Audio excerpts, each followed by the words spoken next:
praktekkeun. Bisa yang mabok mahakan teh kotok. Pengobat ting setengah ember insyaallah mabok. Jaba ku polisi mau dina naon?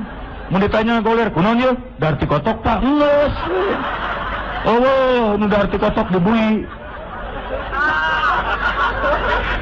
Siga heureuy tapi sok pikiran. Nah, urang kabina-bina teuing. Kade. Tah, kemudian salat neangan rezeki anu teu halal dilabrak terus. Tah ieu nu kusim kuring rek dititipkeun mah. Neangan rezeki nu teu halal.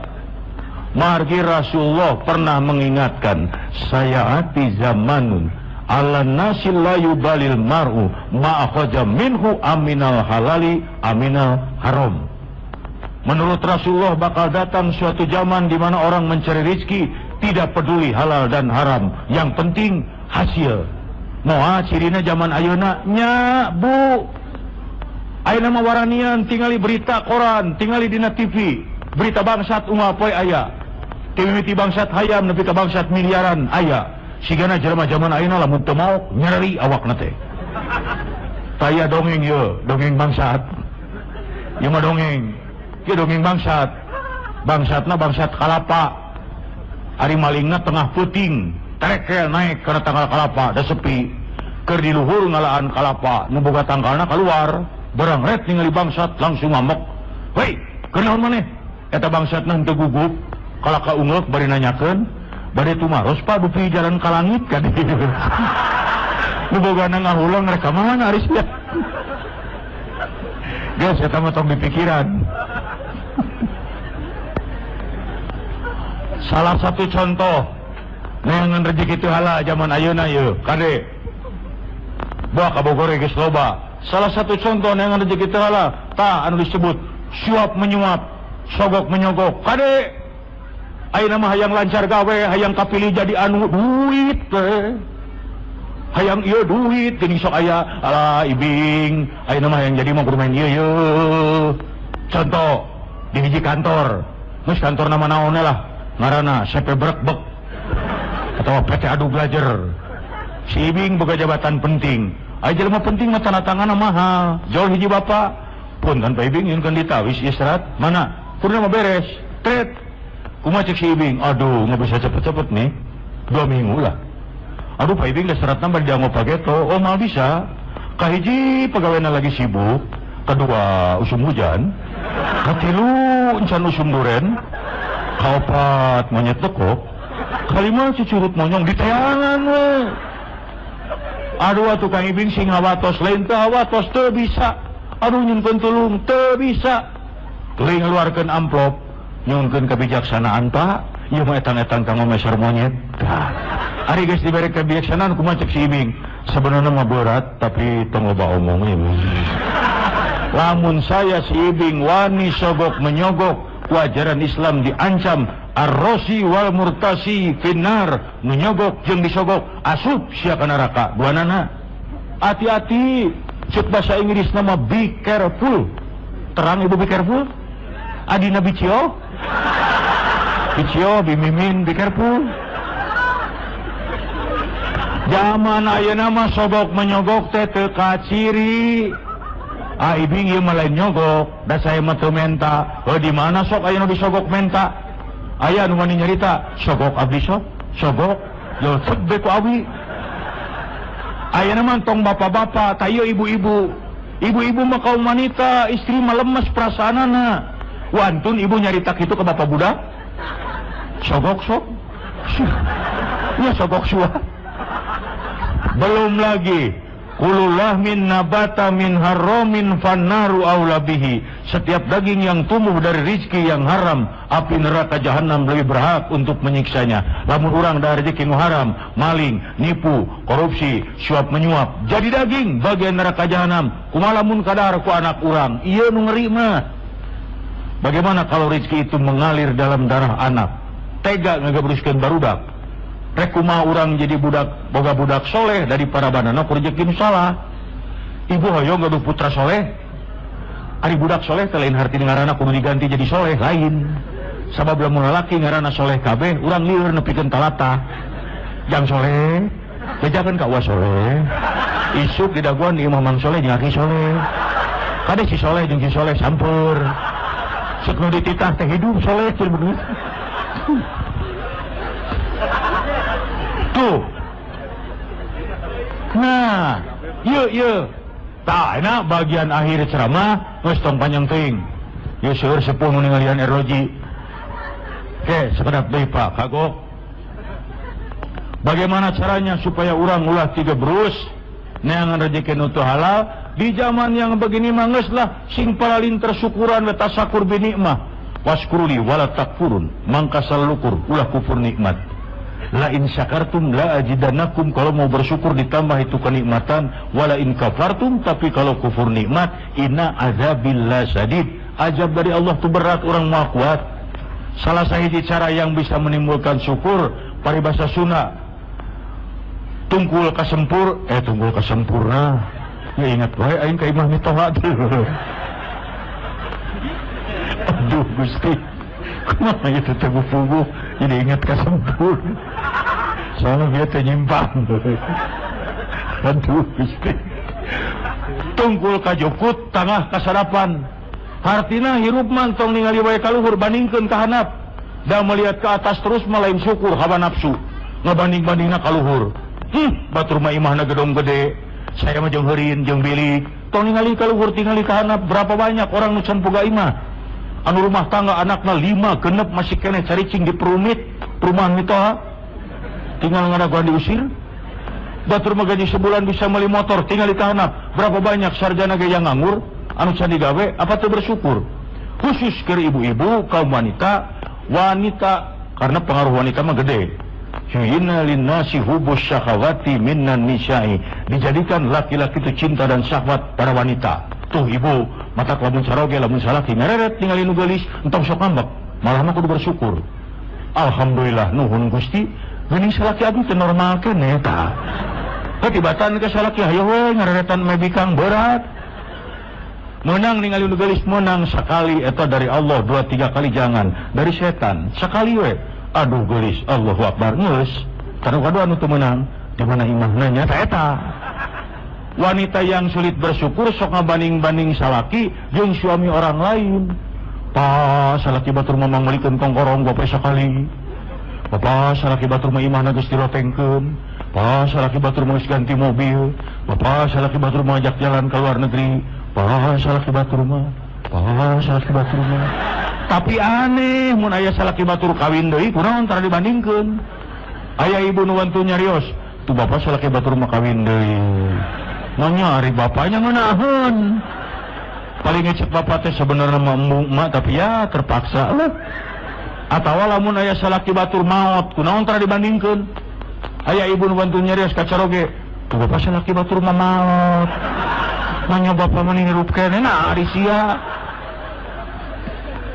yo ulah ngabanding-banding jelema masih lisangka wungkul si A nyangka B, B nyangka C, C nyangka D jeung saterusna hese dari sini sangka mah Kang Ibing boga babaturan di Bandung ngora keneh paling kolot pika ceurik dina batu tas sisi jalan bari ngahulang inget-inget naon kasalahan kuring teh nah ari bray teh Bu Pak apan kita tadi ge jiga Korea teh ge sim kuring teh bintang film jujur we lamun keur syuting film pagawean si Ibing nganteur awewe geulis tah ti harita saya kapok taradeuk deui nganteur awewe anu geus kolot aya nu ngora mah tu da lebar yo keun bae da Kang Ibing mah kulantaran kaya ngadongeng seutik kulantaran di dieu nage bodor nah da mangih wae atuh di ditu ge pika serieun saya mengingat ke sholat eta di hanapun Jabal Gubes gelombang kedua datang jelema meningat juta meniheurin sholat nepi ka asa ruku ge hese tah hareupeun teh urang Arab jangkung gede make jubah bodas tah tukangeun eta sholat ruku sujud sengkat tina sujud poek si oreng hulu abus ka jero jubah aduh Gusti da kacipta urang Arab sampeana totojer merecek manehna teh isi rek ka mana atuh ka dieu tuh tah aya deui pengalaman aneh teuing datingnya tinggi sudah ngalaman abi mah.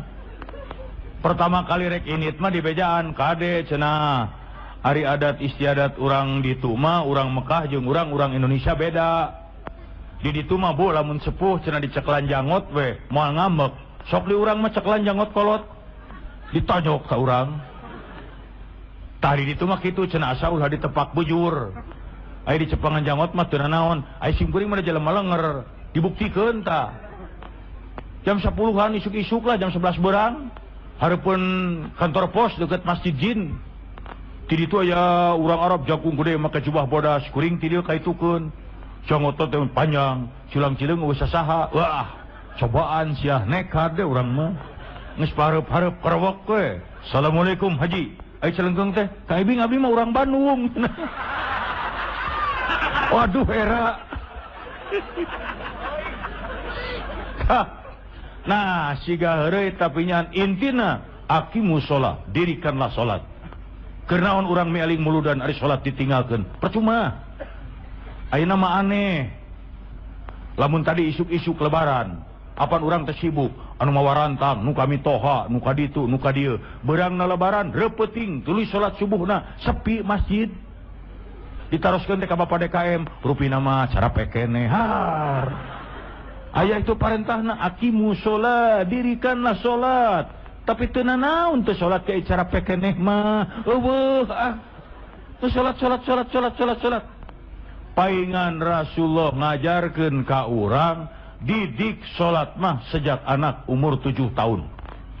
Supaya naon? Salah satu hikmahnya supaya biasa. Da sagala ge lamun dididik ti leuletik diajar ti bubudak, insyaallah sampai tua terpatri teu bisa lesot.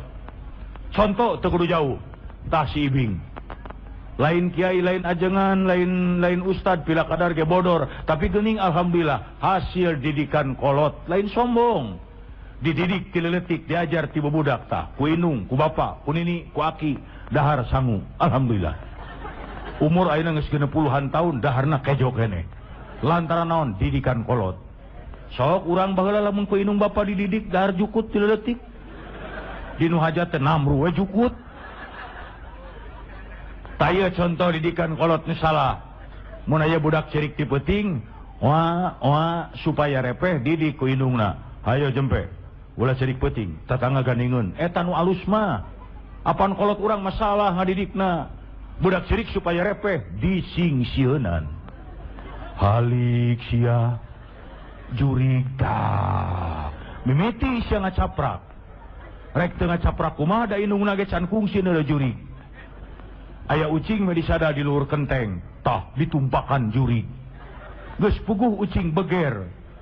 Cing ciptakeun ku urang sing tenang, arek naon jurig tumpak ucing. Angkot loba, bemo aya, ojek ngabegreg, beca pabalatak, der tumpak ucing, apan sidik jurig teu gablek ongkos. Aya manu Korea koe ngaliwat ku kolot urang mah digebah. Bait ka Sabrang, ka Palembang, nah urang Palembang dikorbankeun. Kumara mun ceuk urang Palembang ka Baranang siang. Ngagunuk sia jurig didinya rek naon. Urang mah budak ngaliwat kana batu gede, tangkal gede, der dididik. Eta ulah kitu. Para runtannya nu ngageugeuh di dieu. Bilih ka sepak, bilih ka tajong, ieu putu bade ngalangkung.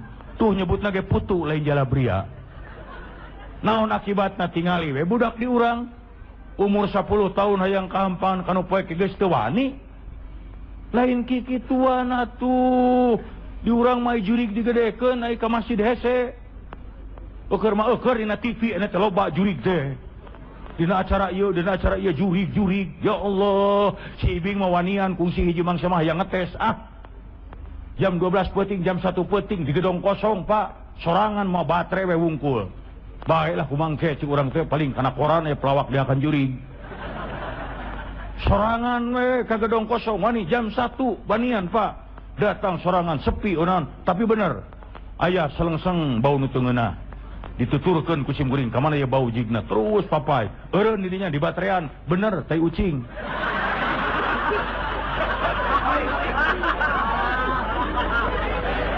Yo.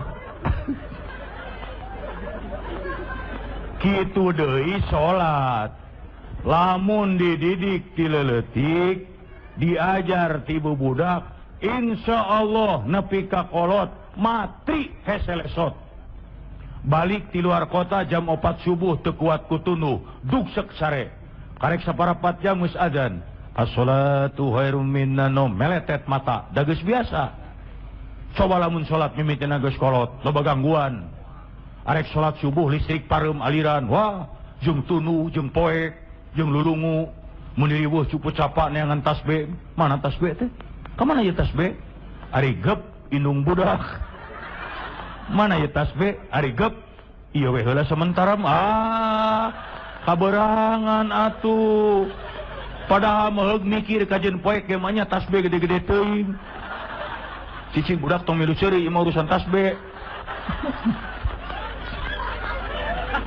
ayo salat. Ini yang utama mah. Lamun edek oge, cekang ibing, sok catat, taroskeun kajeun ka Bapak Kiai mana ge. Di mana salat beres, taraneangan dukun, waduk teu percaya komo tukang pelet aing mah teu percaya pisan. Arek percaya kumaha tukang pelet di deuleu teh pamajikan tukang pelet jiga gegetuk. Dek nanahaon saya kitu marah meeting.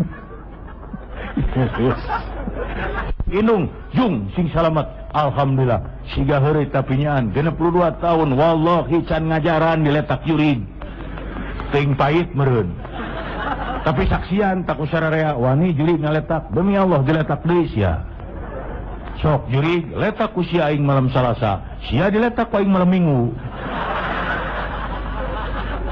mah jurig ge sareungit da nya tah para juri tak para hadirin nah jadi para juri itu kemana wae itu nah gitu atuh salat anu bener tak ini dasar utama mah as-salatu immadudin salat teh tiangna agama atuh nu teu salat mah sarua wae jeung secara teu langsung ngaruntukeun agama arek naon urang atuh ayeuna muludan rajaban bari jeung cara salat mah salah Salat.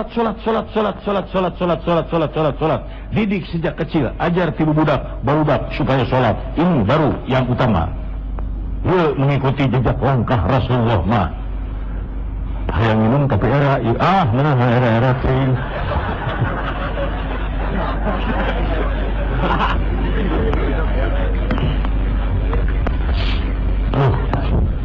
Kumaha pikeun ngadengkeun ceramah ronyok dina tembok.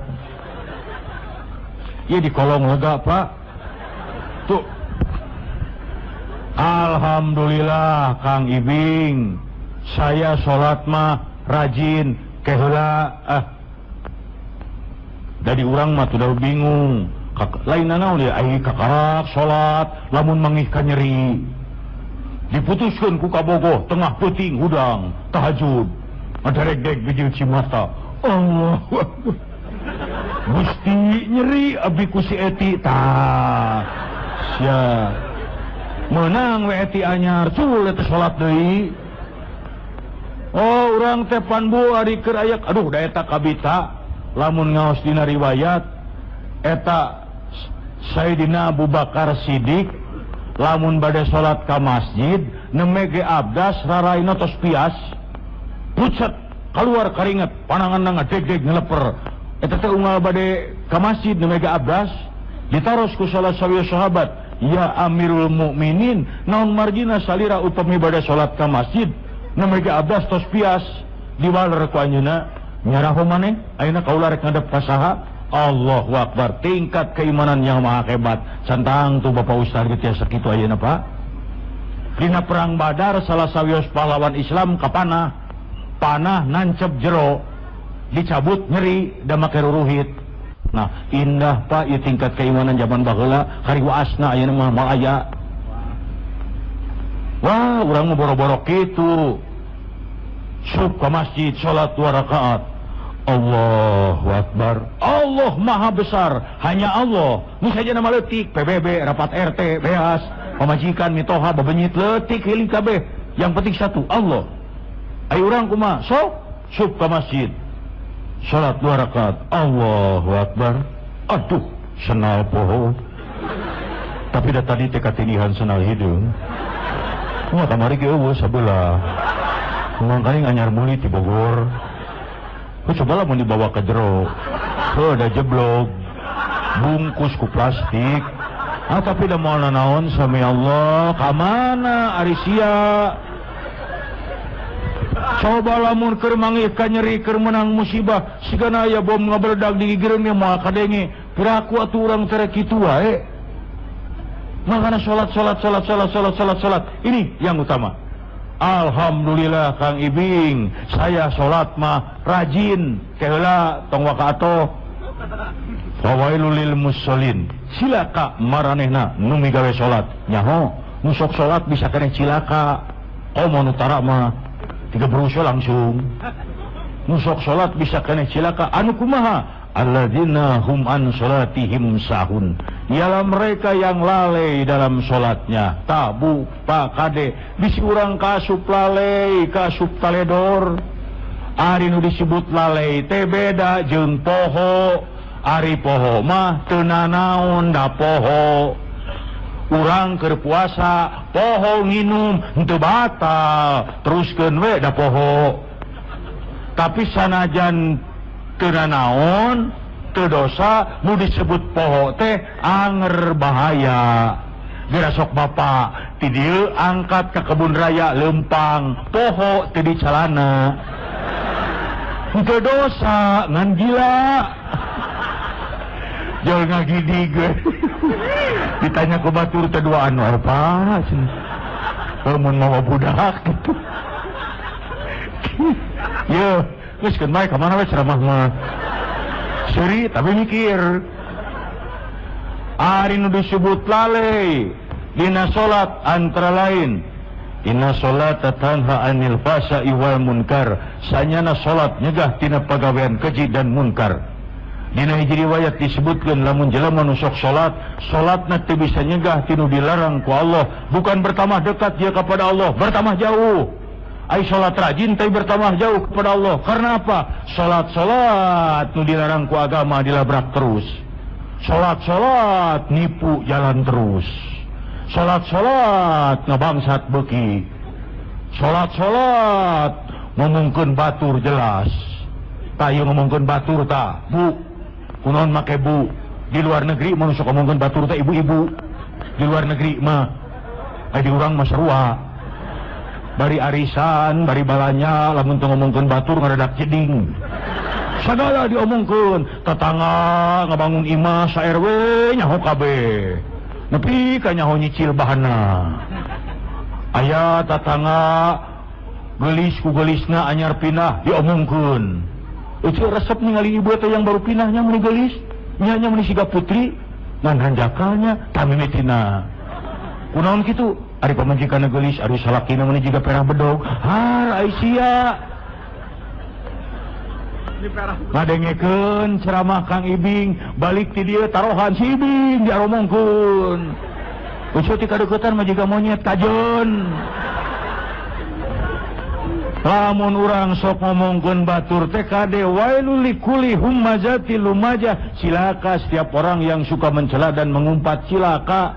Matak lamun mereka ngomongkeun batur ingat sama Kang Ibing ditahan we. Aya naon euceuk? Geus. Lainna naon bisi kieu. Ayeuna ngadengikeun ceramah, ayeuna unguk-ungukan jigan heueuh, balik ti dieu dar ngarobrol. Tah kadenge ulah sok ngomongkeun batur nyai doraka. Nya geuning eueuh teu meunang nya. Matak dari mulai sekarang ulah ngomongkeun baturnya cuk. Nya ulah jika si ibu itu tuh. Aisyah. Salat mabok selebor jalan terus. Kade tah? Ye mabok selebor kade ye ulah nepi ka asup ta ka Bogor. Ya Allah ya Rabbi, Kang Ibing mah kabisi aya pemuda di dieu nu sok mabok di selebor. Kang Ibing mah beda jeung bapak polisi jeung bapak kiai benten. Bapak kiai mah anak muda, jangan suka mabok, eta teh haram, sumuhun perang. Jual bapak polisi, jangan mabok, itu melanggar hukum. Iya, tahu. Lain gitu, ka budak ora mah sah turut mah jangan koboy. Adi-adi barudak ngora bisa rek mabok jung eta ustad. Oh si Ibing manian akajeun tanggung jawab bisa rek mabok jung cek si Ibing asal syaratna hiji tong kapangi ku jelema tah mata lamun rek mabok neangan ulun jelema di imah kosong bawa minumanana kunci sorangan cek si Ibing boleh mabok ulah kapangi ku jelema nginum awas tong kapangi ku jelema nginum memeh nginum tanya heula aing jelema lain jelema kapangi kenen tuh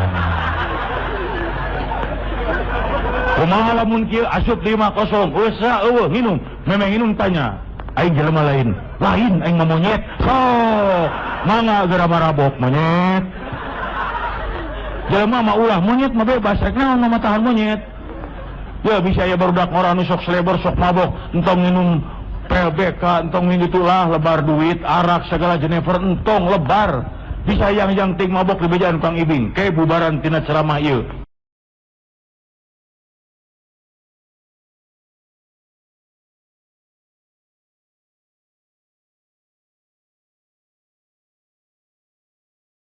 tingalikeun Kang Ibing kiai hiji-hijina anu ceramahna deukeut tangkal cau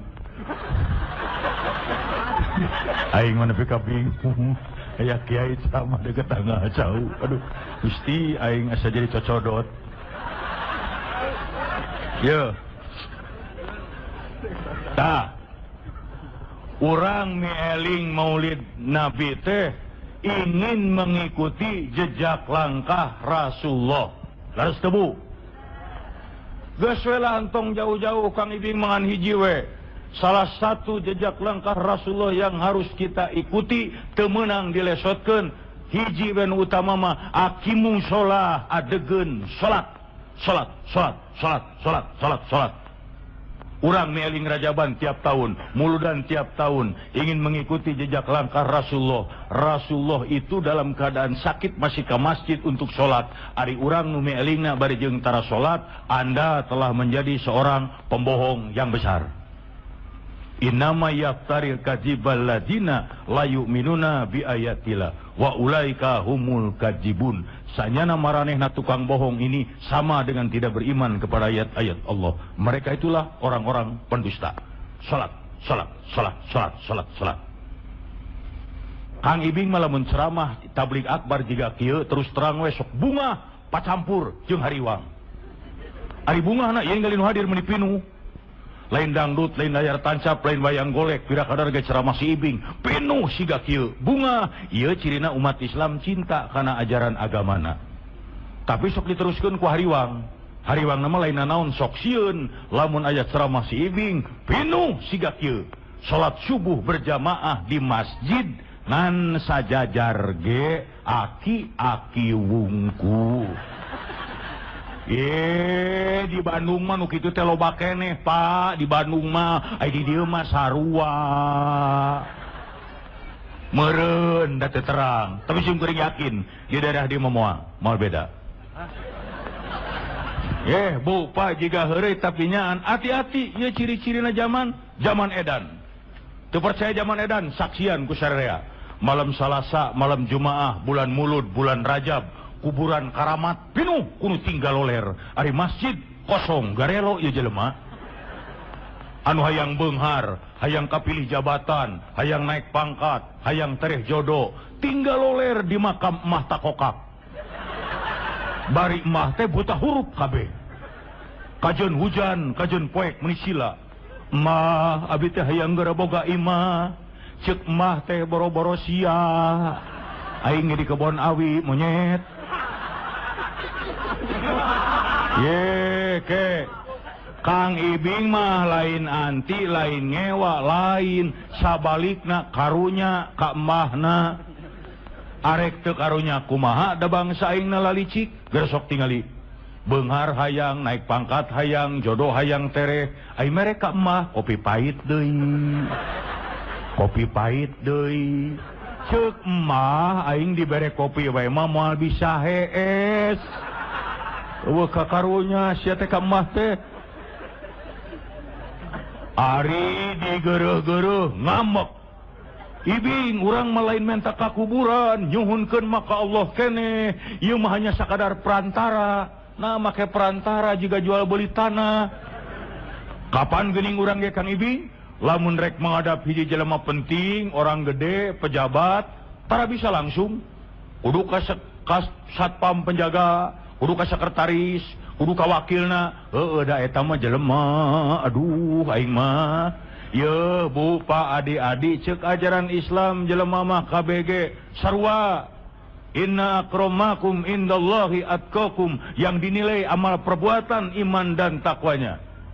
Tapi sanajan sarua dina kahirupan sapopoe di beda-beda.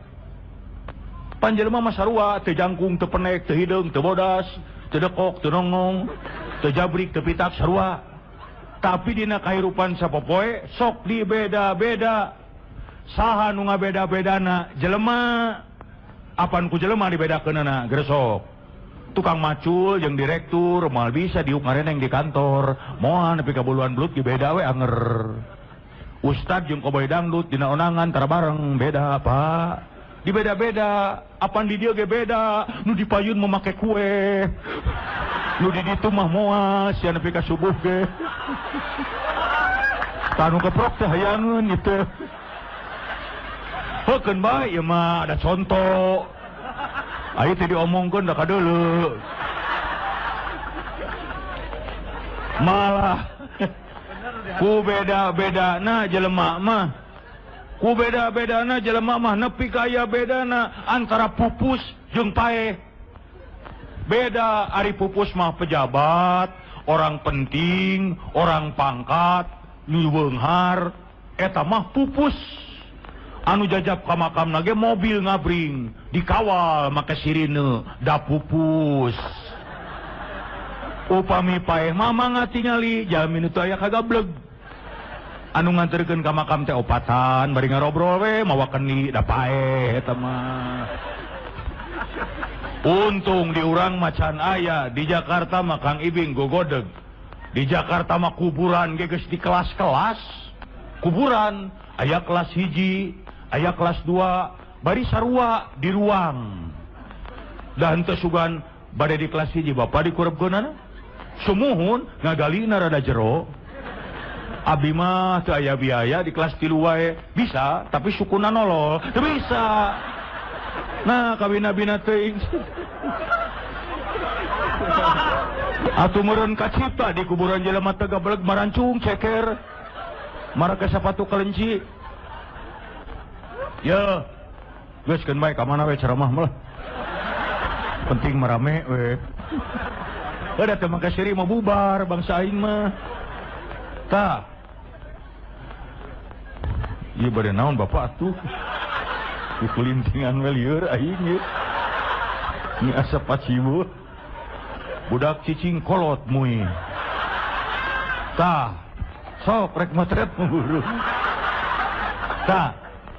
Kade Bu Pak ya Allah ya Robi ya lamun hayang nyaho jelema sarua di mana cobi tinggal di lebat masjid didinya karasa jelema sarua ustad jeung koboy dangdut ngareneng di masjid mah meunang tukang macul jeung direktur ngareneng iya boleh ijazah SD datang ti heula sok disap hareup doktoranes kapanerian wayahna di tukang can ngadenge peraturan di masjid puntennya anu SD kapalengker eueuh di masjid mana tempo keur salat berjamaah dipimpin ku hiji imam ruku imam sujud sadayana kompak di hadapan Khalik sang pencipta paduli teuing imam ijazah SD di tukang doktoran SKB urusan da moal mungkin imam ruku kela SD doktoran moal miluan atuh bisa.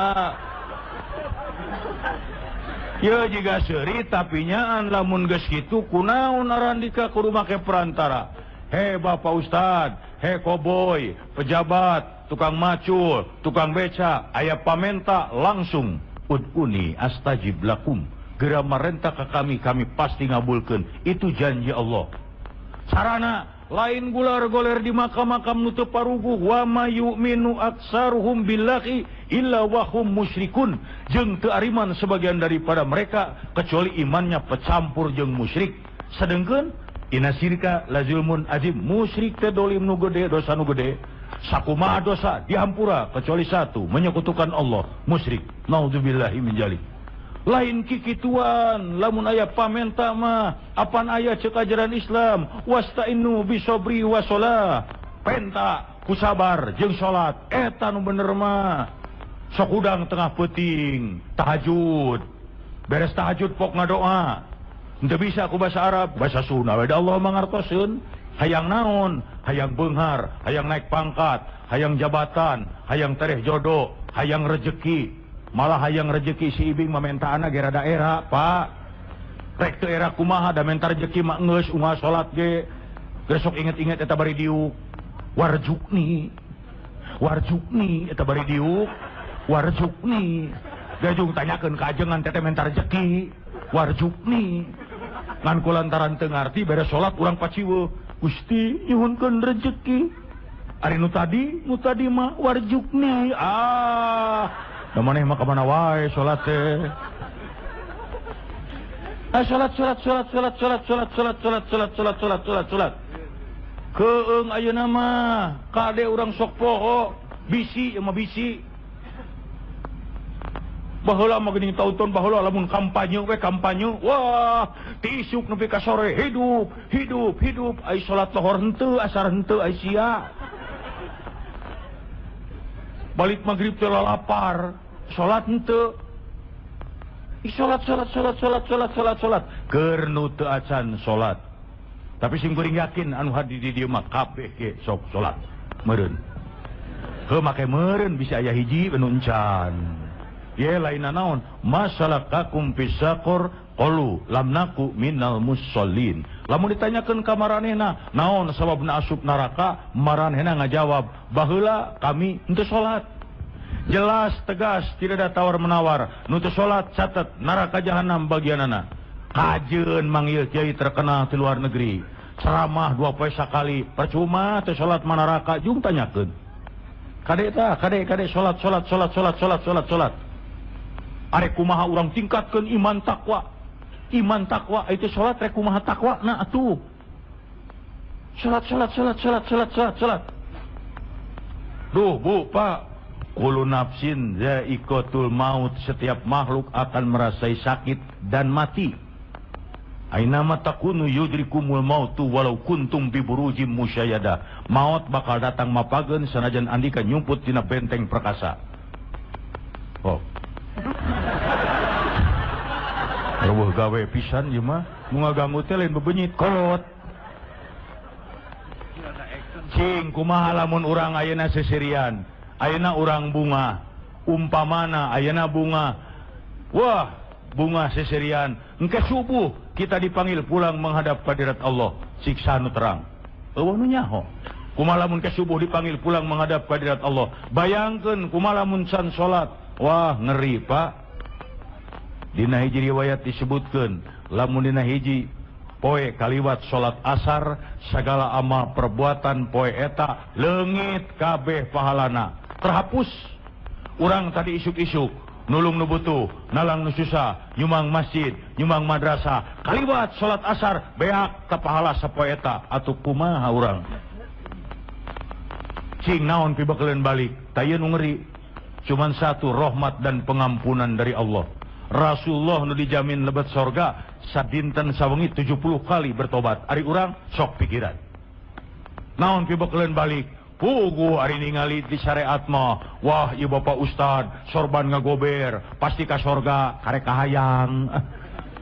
Tayu koboy gondrong yeuh pinuku tato ka neraka karek sangkaan. Kajeun ting sorban ngagober, ria seutik neraka nu ngadaguan. Koboy gondrong pinuku tato bertobat, Allah Maha Pengampun, surga bagiannya. Makana cek simpuring ngan hiji salat. Itu. Ye. Lamun urang tara salat, pembalasan mah henteu kudu jaga di akhirat lah. Di dunia ge geus karasa. Baheula basa simkuring pertama kali pisan reka Mekah, punten abdi bodor tapi haji. Jeung mineng ka hajina. Pertama kali pisan reka Mekah ku kolot di bejaan. Kade jalu Simkuring disebut jalu.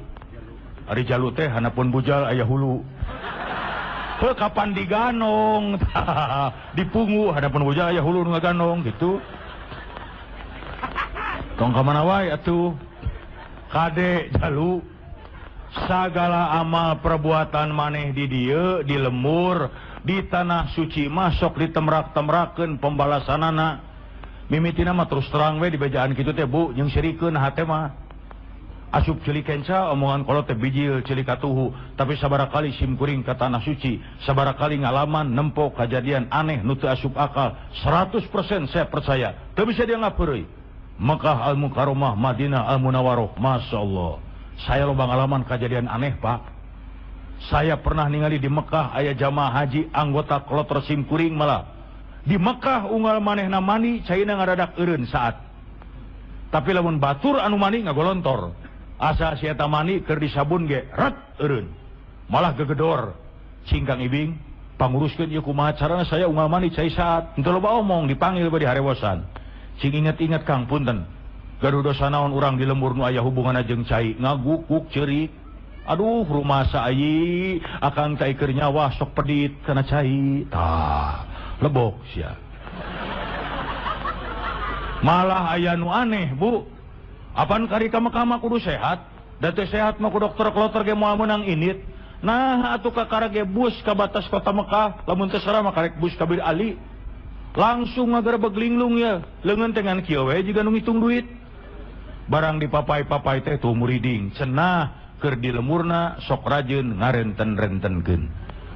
Bilih kalarasan di dieu aya tukang renten eureun sia teh doraka. Ngabejaan we. Ku batur mah dilemesan moal sia ku urang mah. Tuh malah tahun 84 tah inget hajina Haji Akbar aya peristiwa Mina. 84 mah Kang Ibing ngalaman kejadian aneh, ieu hirup keneh jelemana. Tahun 84 mah saya di Mekah, isuk-isuk, berang, sore, peuting, tengah peuting, subuh, pagawean si Ibing nganter awewe anu sasab. Eta haji loba kasih Ibing deui, meuli asa ringsek nganter awewe anu sasab. Malah hiji mangsa mah aya we nu nyasabna teh urang Libanon. Geulis Ibu. Eueuh di Bogor ge. Bener. Wah, geus di kebun raya ge teu mangih.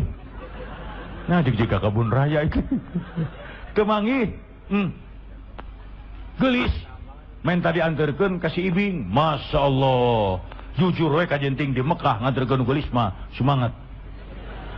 Imahna teh naik di rumah sakit Ajijiah teh kaluhur kana gunung-gunung batu. Ayeuna mah kakara kapikir Mekah teh panas, Bu. Lamun urang leumpang sirah teh ditutupan ku anuk baseuh 10 meter ge geus garing deui. Ieu mah leumpang teu make senal dina gunung-gunung batu.